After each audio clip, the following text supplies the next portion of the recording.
Learning dressage tests can be difficult. I found a way that helps me, and that's by adding poles to the dressage floor plan. I've also broken the test down into 3 sections. This works well for Prelim 1 because there's a clear trot, walk and then canter section in the test. As you can see from the video, I've started by trotting down the centre line from A to C and then tracking left. When I reach E, I start my 20-metre circle.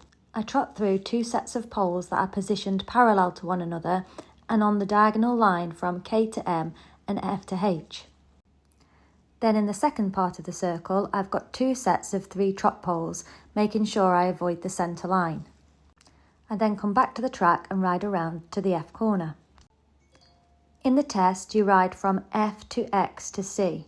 So I've positioned my 2 trot poles just on the diagonal from F.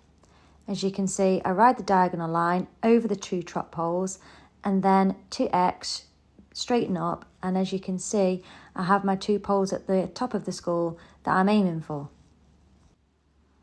I then track right and repeat all that on the right rein. So at B this time, I start my 20-metre circle. I ride inside my poles to give me a guide. They're on the diagonal lines. And then the second half of the circle over the 2 sets of 3 trot poles.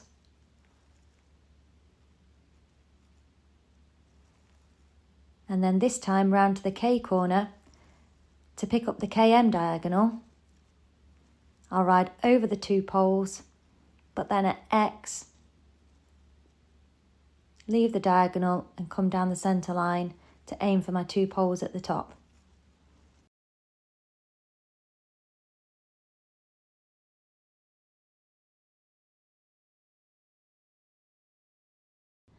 In the test, you come back down to walk between C and H, and then cross the short diagonal from H to B to change the rein.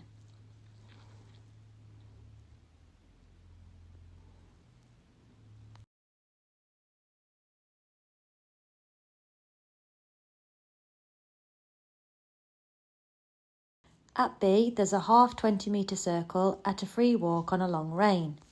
I again use the poles that I have on the diagonals to guide my circle and give me something to aim for.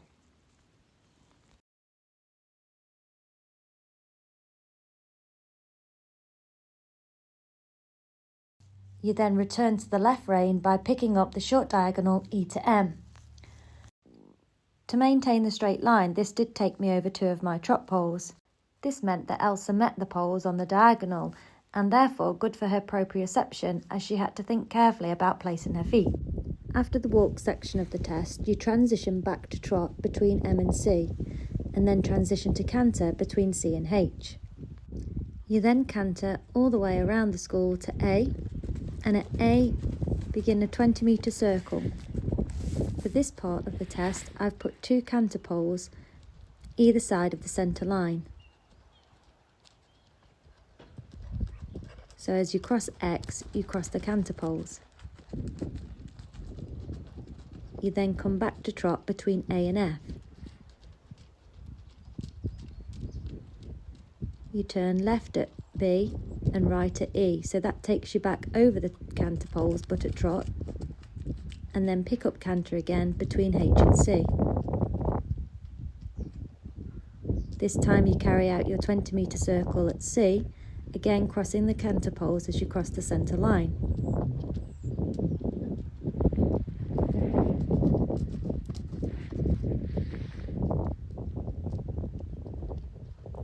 You then continue in canter all the way round to F. Between F and H, transition down to trot and then turn up the centre line at A.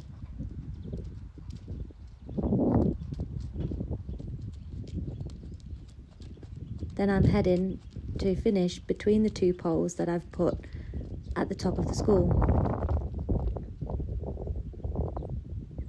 I find having the poles there helps me to practice my straightness.